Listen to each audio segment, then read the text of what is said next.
Lee Summit is your destination for big city vibes and small town charm. Head to the downtown Lee Summit Farmers Market, where local meets fresh.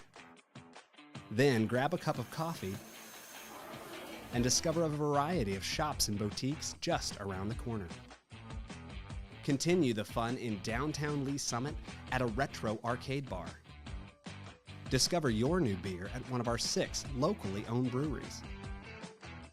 Cool off with some handcrafted cocktails at happy hour. End the night with live music and good company.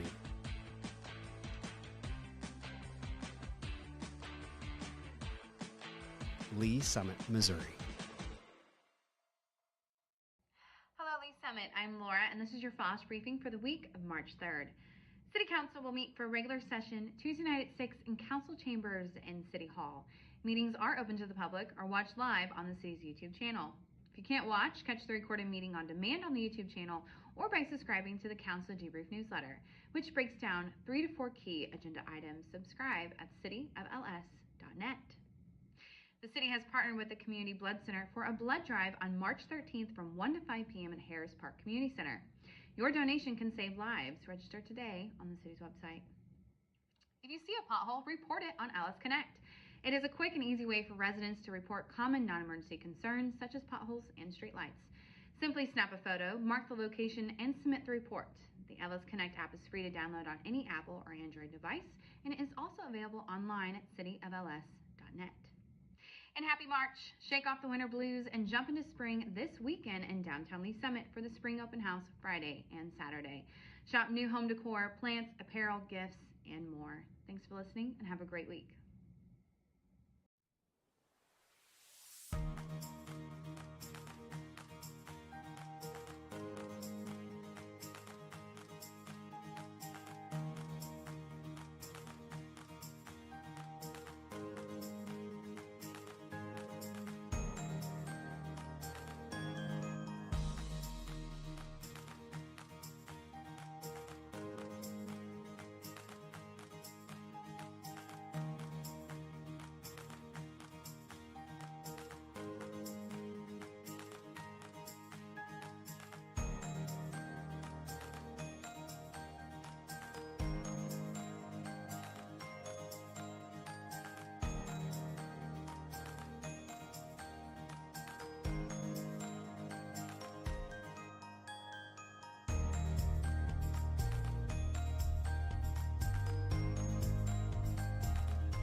This is the best place to work. I love working here. I feel very blessed. I love it here. I look forward to coming to work every day, being a part of this team. Like a family away from home. Where everyone feels like everybody knows their name. A city that supports you. We see that with our benefits. A pension, vacation days, job security. Being able to be heard. We feel valued. We feel respected. Lee Summit is a very progressive city. It's growing, it's thriving. We have this drive towards not just doing a job, but doing it with a spirit of excellence. I had the opportunity to continue to grow, regardless of 30 plus years doing this kind of work. It's more than just dollars and cents. We're here really to give back. Providing a service to better a community. To go out and serve people. To be a part of something bigger than yourself. If I would have known what I know now, years ago, I would have been here much sooner.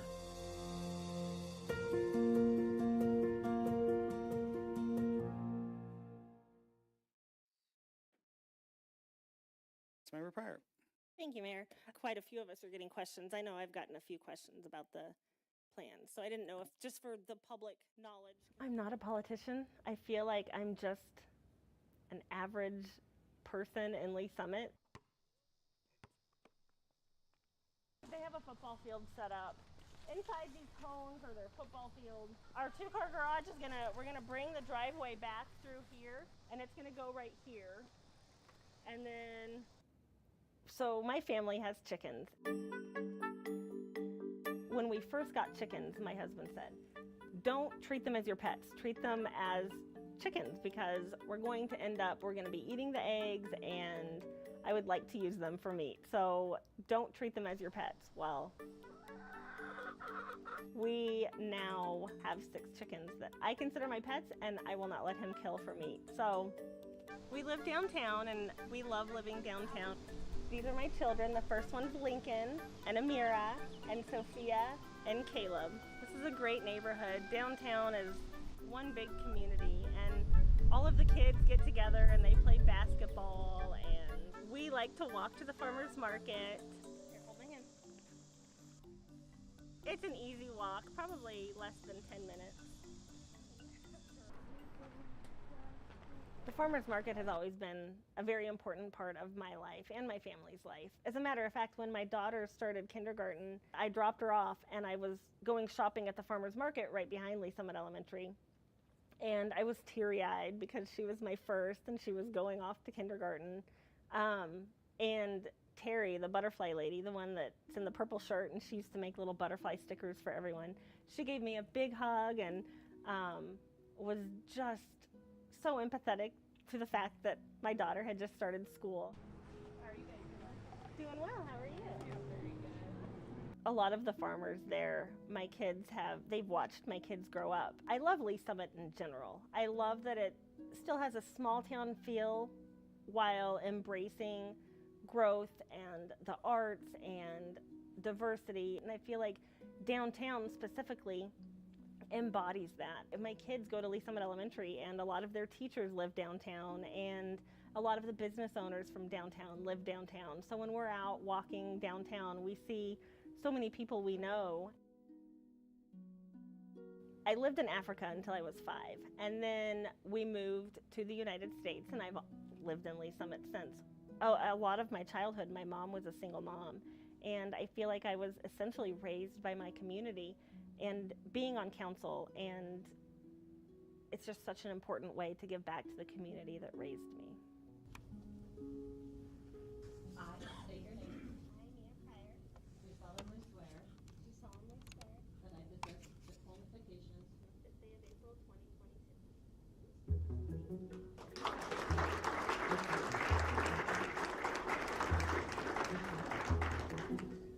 The election process was fun. I got to go door to door and talk to people, which is my absolute favorite thing to do, is talking to people and learning about people. I even had people inviting me into their house for dinner or inviting me back to their house to meet their spouse. And I knocked on a door, and the lady that answered the door was my kindergarten teacher. So it was a lot of fun. Is it on? Hi everyone, I'm Councilmember Mia Pryor. Thank you very much for coming tonight. I have one on, can you not? Okay. Maybe I went. I love being a council rep for District 1. I know everyone says this, but District 1 is by far, in my opinion, the best district. Raintree Lake, that's part of District 1. I love that community. Actually, my husband and I got married at the clubhouse in Raintree Lake. I really love all of South Lee Summit. I love the growth that they're going to be experiencing soon and that they've already experienced. I wanted to say that if you guys have a concern, please come tell us what your concern is, because we can only address and help with what we know. We're there to kind of bridge that gap between constituents in the city, and we're the voice of our constituents, and we can go to the city and voice what their concerns are, what their ideas are. So if you have a concern, definitely make us aware.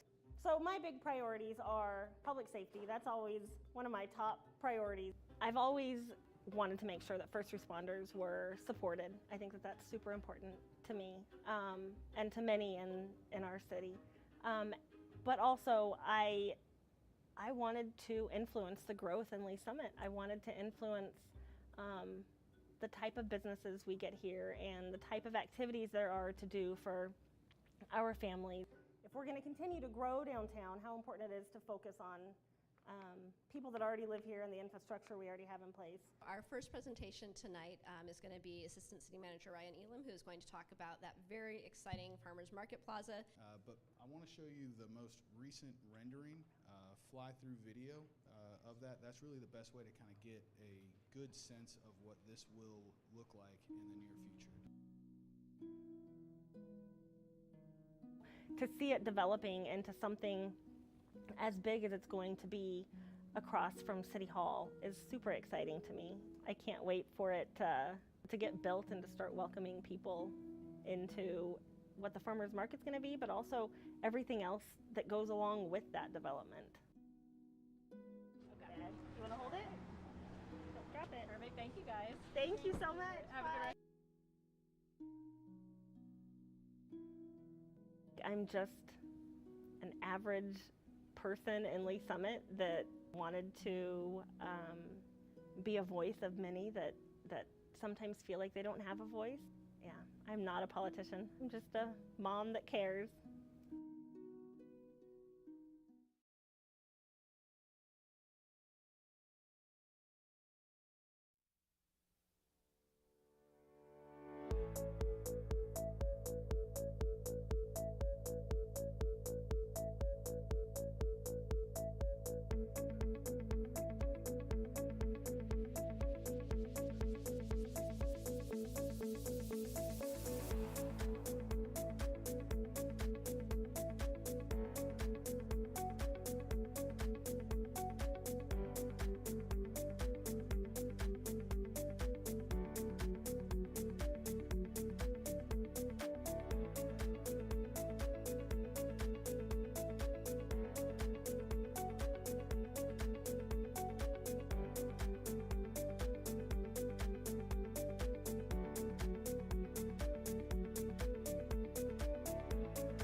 Meeting the Finance and Budget Committee for Monday, March 3rd.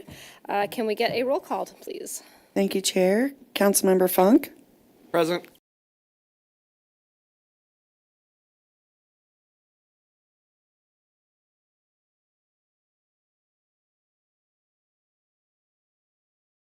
Member Funk, who has joined our committee. I hope that you are as excited about the budget as everybody here is. You've picked a great time to join, so we're just getting ready to start our budget cycle. So there's going to be a lot of interesting work to do. Thank you. I'm very excited. Our next item will be approval of our agenda. Could I get a motion, please? Chair, Yes. I'd make a motion to approve the agenda as published. Second. We have a motion by Councilmember Carlisle, second by Councilmember Funk to approve the agenda. Can we get a vote, please? thank you, Chair. Councilmember Funk, Yes. Councilmember Carlisle, Aye. Mayor Pro Tem Lopez. Aye. Chair Shields. Aye. All right, next item is public comments. Do we have any members of the public wishing to comment today or any comments received in advance? Chair, we do not have any members of the public in attendance, and we did not receive any comments before the meeting. And we'll move on to the business of our agenda. First item is 2025-6768, approval of the February 3rd action letter. Do we have any discussion? And if not, I would look for motion. Chair, Yes. I move for approval of the February 3rd, 2025 Finance and Budget Committee action letter as presented. Second. Thank you. We have a motion by Mayor Protem Lopez, second by Councilmember Carlisle to approve the February 3rd action letter. Can we get a vote, please? Councilmember Funk? Yes. Councilmember Carlisle? Aye. Mayor Pro Tem Lopez? Aye. Chair Shields? Aye. All right, next item of business is Bill 25-049, an ordinance approving amendment number 7 to the budget for fiscal year ending June 30, 2025, as adopted by ordinances 9936, 9937, 9938, 9939, and 9940 by amending the authorized expenditures for the city. Mr. Gentry. Good afternoon. Thank you, Chair. Rick Gentry, Budget Manager. Item Bill number 25-049 is Budget Amendment number 7 to our current fiscal year budget. And this is simply using some money we had left over in a couple of bond funds for public safety and using some of the public safety equipment replacement program funds and some PSST funds for the purchase of some Lifepaks. That'll be the next item on your agenda. So this is the collection of money they're going to use to make that purchase with. So just kind of cleaning out some funds to use that. So with that, I'll take any questions. Thank you, Mr. Gentry. Do we have any questions or discussion from the committee? All right. Seeing none, I would ask for a motion. Chair? Yes. I would move Bill number 25-049 onto full council with recommendation of approval. Second. Thank you. We have a motion by Councilmember Carlisle, second by Councilmember Funk to recommend Bill 25-049 to council for approval. Can we get a vote, please? Thank you, Chair. Councilmember Funk? Yes. Councilmember Carlisle? Aye. Mayor Pro Tem Lopez? Aye. Chair Shields? Aye.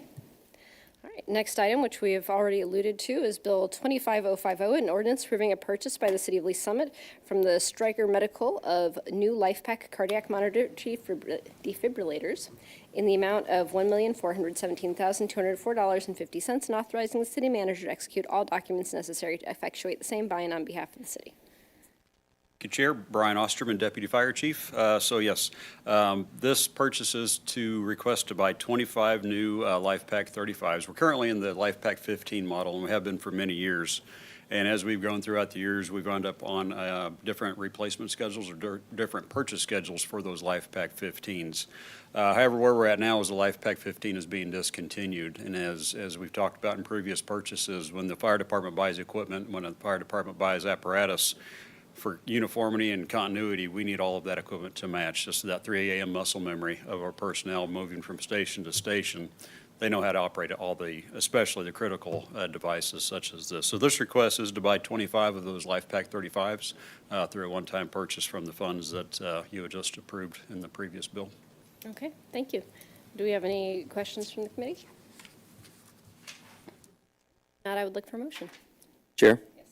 I move to recommend for approval Bill number 25-050, an ordinance approving a purchase by the City of Lee Summit from Stryker Medical, a new Lifepak cardiac monitor defibrillator in the amount of $1,417,204.50, and authorizing the city manager to execute all documents necessary to effectuate the same by and on behalf of the city. Second. Okay, we have a motion by Mayor Protem Lopez, second by Councilmember Funk to move Bill number 25-050 to council with a recommendation of approval. Can we get a vote, please? Councilmember Funk? Yes. Councilmember Carlisle? Aye. Mayor Pro Tem Lopez? Aye. Chair Shields? Aye. Thank you. All right, next item is Bill 25-051, an ordinance approving a purchase by the City of Lee Summit from Motorola Solutions for 12 new portable radios for the fire department in the amount of $105,230.52, and authorizing the city manager to execute all documents necessary to effectuate the same by and on behalf of the city. Deputy Chief, we have you for this one again? You get me again. Yes, Brian Osterman, Deputy Chief. So this purchase is for 12 additional portable radios. These are the radios that you see the firefighters carry on the fire trucks and ambulances. So within our operating budget, we generally try to budget for a few every year. What's happened over the last year with the creation of the live fire training facility, the burn tower, with our TAC Medic program, we've had to utilize several of our radios that we did hold in reserve for those programs. That in combination with the additional apparatus that are showing up later this summer, this request would go to not only refill our stock, but also make sure that those apparatus all have the appropriate number of radios on them. Thank you. Do we have any questions or discussion? What is the perfect number of radios to have on an apparatus? Depends on the apparatus. On the fire trucks, we typically keep 4, because there's generally 4 positions, sometimes 5. When we get to that situation, we have other spares that we can put on. But the ambulances, typically 2 or 3, depending on the staffing levels of the day. And that's what really dictates the number of radios that you need. So. I was just curious. Appreciate it. All right, if there's no other questions or discussion, I would look for a motion. Chair, Yes. I would move bill number 25-051 to full council with the recommendation of approval. Second. Thank you. We have a motion by Councilmember Carlisle, second by Councilmember Funk to recommend bill number 25-051 to council for approval. Can we get a vote, please? Councilmember Funk? Yes. Councilmember Carlisle? Aye. Mayor Pro Tem Lopez? Aye. Chair Shields? Aye. All right. Next item on our agenda, 2025-6795, a report on the investment portfolio reports for the quarter ended December 31, 2024. Ms. Brockhouse? House, Cash Management Officer for Treasury. I'm pleased to present a brief report on the city's investment portfolio for the quarter that ended December 31st, 2024. As of December 31st, the total market value of the entire portfolio was $301,371,592. You'll note that 6.5% of that, or basically $19,634,364, is related to the general obligation bond proceeds that have not yet been expended.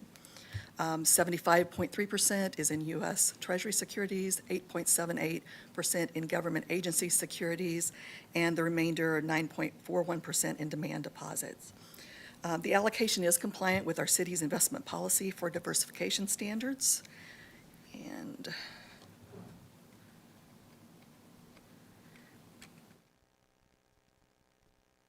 taking a look at the distribution by maturity range at market value, keep in mind this excludes the funds that are in MOSIP for our bonds. You'll note that we have about 34.5% of our securities that will mature in 37.8% that will mature in less than 1 year. We'll have 34.5% that will mature between 1 to 3 years, and 27.7% that will mature in 3 to 5 years. And as a reminder, our investments in repurchase agreements must mature and become payable not more than 90 days from the date of purchase. All other investments have a 5-year maximum. We are, over the last 2 years, I know we've been working with interest rates going up to expand the maturity on some of our investments, so I think we've been relatively successful in accomplishing that.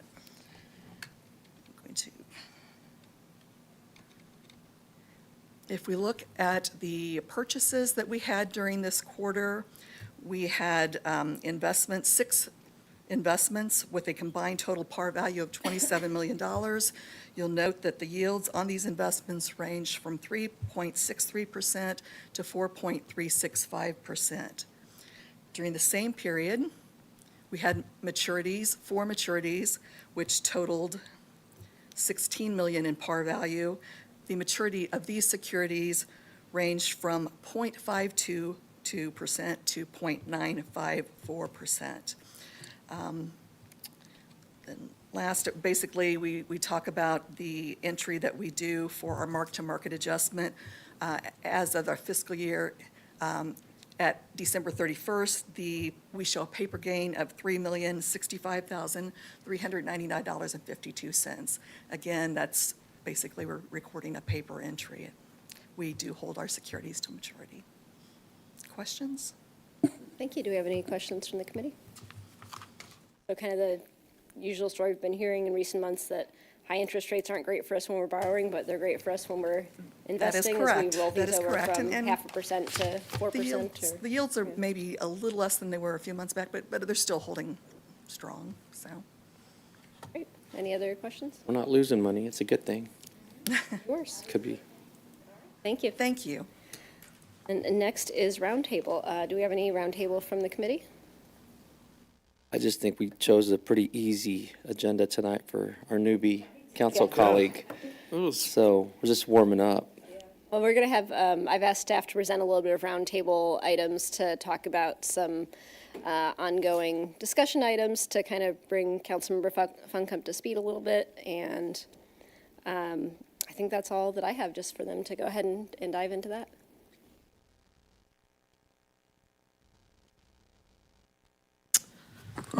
Donna Lake, Assistant City Manager, and the information before you is the unallocated general fund reserve considerations that we've kind of had over the last several months.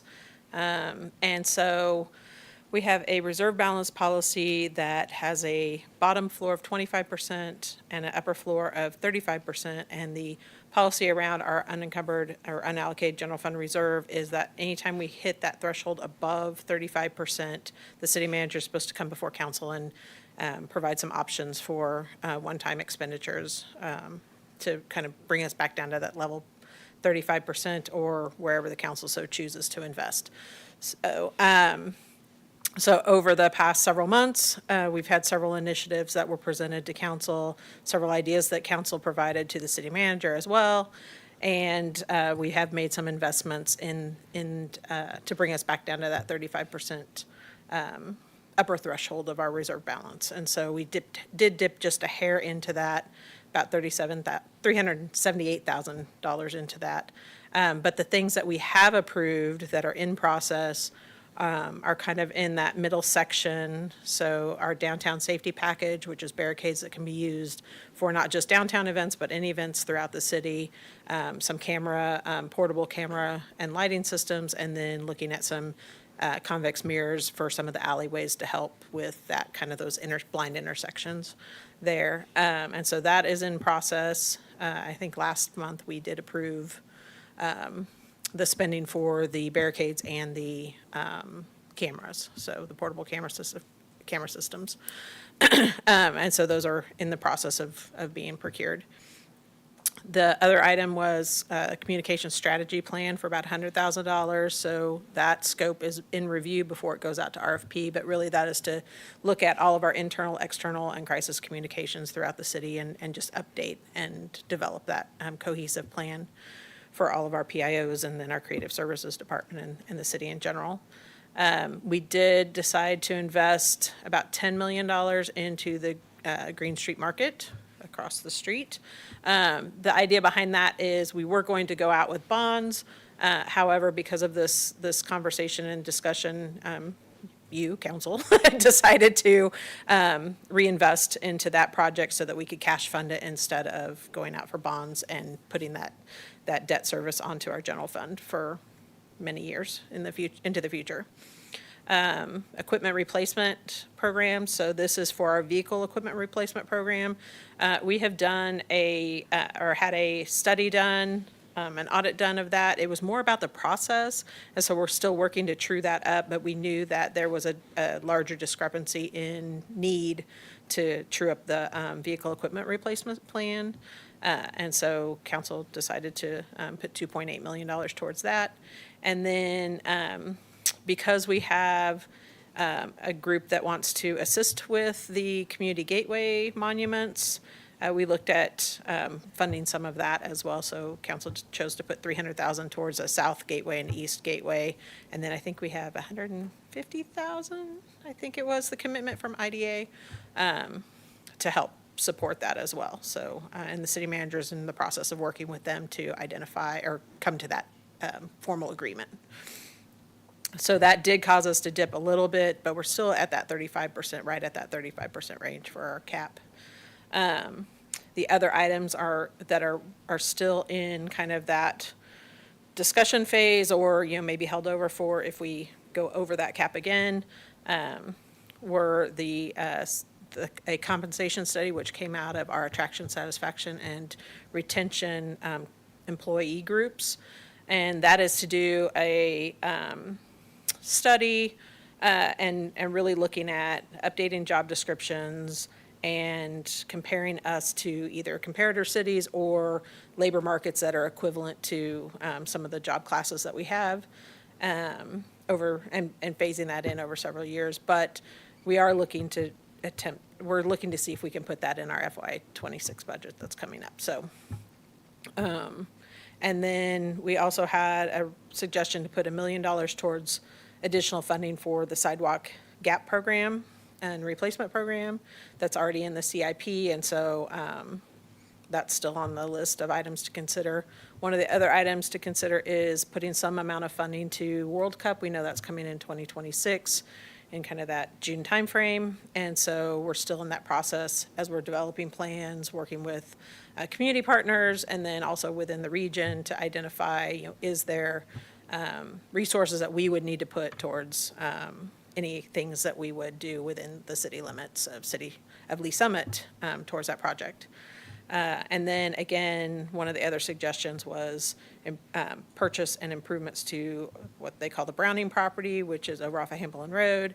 But that is an idea that still needs some more development. So that's kind of the remainder of items that are in that list at about 4.5 million. So just more items, wanted to keep them. You can see we put that status of pursue or homework or pin next to those items just so that we don't lose them, but we kind of keep track of how much resources we're putting into prepping for that if council chooses to move forward on any of those. So I think that sums up everything. If you have questions, I'm happy to answer them to the best of my knowledge. Thank you. Yeah, and Councilmember Funk, just since you're new to the committee, I just wanted to kind of, this has been a long discussion that we've had on this committee, setting this policy of putting a cap on our reserve balance. So basically saying with our general fund unallocated reserves, our savings account, that if that's over 35% of our annual general fund budget, then we need to start reinvesting those funds in the community and then putting some priorities to that. So we've kind of, especially with that Green Street market allocation, the consensus of the committee was, especially for these things that we've already committed to spending, let's go ahead and cash fund them so that we're not racking up more interest payments. But then as we go forward, each time we come at the end of the fiscal year and we have an audit and we see if our reserve balance increased, then the city manager comes back to us and says, hey, here's the amount of fund that we are over that cap that you set. What do we want to do with it? And so it's kind of an ongoing conversation, and it's definitely one, especially as a council member and as a member of this committee, that if you have thoughts about where you think those resources should be allocated, we still have room above that floor that we've set. We're under our ceiling, but we're above our floor, so we've still got some room if there are priorities that you think we ought to be considering. You can always bring them up in Roundtable or email them to myself or Mark Dunning, and we can add those as discussion items in the future. So, yeah, do you have any questions? No, I appreciate you putting this together. This is a good tool for me to have and kind of work with from here. Okay, thank you. Then I think we were going to have maybe a really quick sales tax update and also talk about the budget calendar, correct? That's correct. So while I pull up the budget calendar, Brianna was going to give the sales tax update.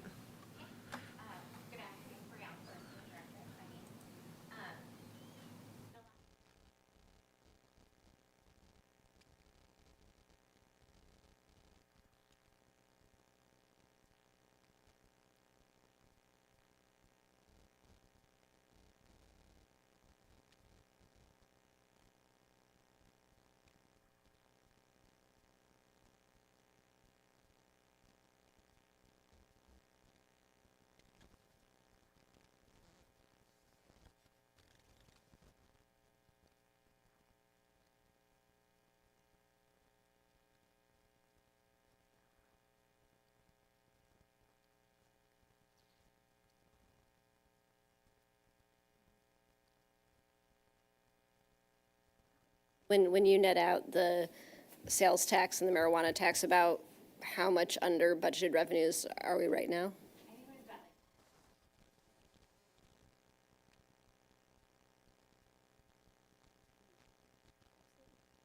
Any questions? Just so that does include the holiday sales and all that.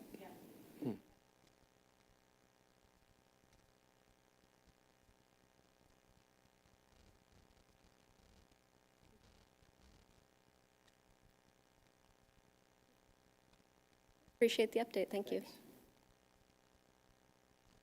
Alrighty, and then again, Donna Lake, in front of you, what you see on the screen, this is our live on the website budget calendar. And actually, we need to do a little minor update to it. Obviously, 3/3/2025 is our Finance and Budget Committee meeting. And this also kicks off the week of several weeks that we're, or the first of several meetings that we're having related to, with individual departments to talk about their individual budgets. So those are starting this week and will continue until we get through each department. But on here, it does say presentation of FY26 schedule of fees, which we originally had on the calendar for this Finance and Budget Committee, but it will come to the April 7th Finance and Budget Committee. We just weren't quite finalized on that and wanted to do some review of it. So, and then you'll see that in April, we're actually scheduled to have 2 Finance and Budget Committee meetings. The first one for the city manager to present the general fund and PSST revenues. And then also to bring his performance audit recommendation, which he brings annually to council. And then the second meeting, which would theoretically be on 4/21, is for him to bring the budget presentation forward for general fund PSST, which public safety sales tax and expansions. And then at the end of April, we'll look at publishing the hearing for public notice. You'll see that this is a little bit more of an aggressive timeline. Normally, we try to get through the budgeting process. We're about a month early in this year. And then in May, we'll do other department and fund budgets to Finance and Budget Committee. Then we'll have the public hearing in the May 13th full council meeting, and then second reading and adoption hopefully on the May 20th full council meeting. Then we can load it into Lawson. The reason for this is because of our transition to a new ERP system, so our new enterprise system for financials and all of our HR components. And in order to be able to load that in and be prepared for go live on July 1st with our fiscal year, we need to actually make sure that we have everything up and loaded into the system, be able to test all that information, and then be prepared for that transition. So happy to answer questions. So the April 21st, that would be our special meeting, our out of the ordinary course of finance and budget calendar. Yes. So if y'all can check your calendars and make sure that you're available. You guys will be sending around, I assume, an official quorum request later, but I just wanted to make sure everybody had that on the radar. Yeah, the quorum request will come from the clerk's office to ensure that everybody's ready for that meeting or available for that meeting. And then on May 13th, the public hearing, you guys are going to have to carry that ball without me. I'm going to be in Cozumel scuba diving, and I will be thinking fondly of you. I know, it's really hard, the things that I do for, anyway, I think that's everything, unless anyone has any particular conflicts that we need to look at those April dates, but. Any other items from staff? No, I don't think so. I think this is the week, just a quick update on Workday, our new ERP system. We are in testing this week and next. And then we'll do some corrections and any follow-up of those corrections the following week. And so that takes our finance team, our IT group, and then also our HR team. And so they are working out of the PD training room and then the fire department's EOC. So appreciate those departments sharing their space with us. And then just understanding that in conjunction with their normal day-to-day work, they're doing all of this end-to-end testing, and then we'll be bringing in people from several departments that have components of budget or procurement or projects or whatever that are related to HR and finances, and so just understand that and appreciate that everybody's hard work. So I just wanted to publicly say how much I appreciate staff around here.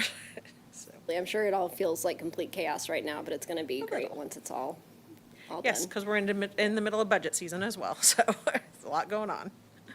But that's it. We will adjourn this meeting at 4:26 p.m. That might be a record.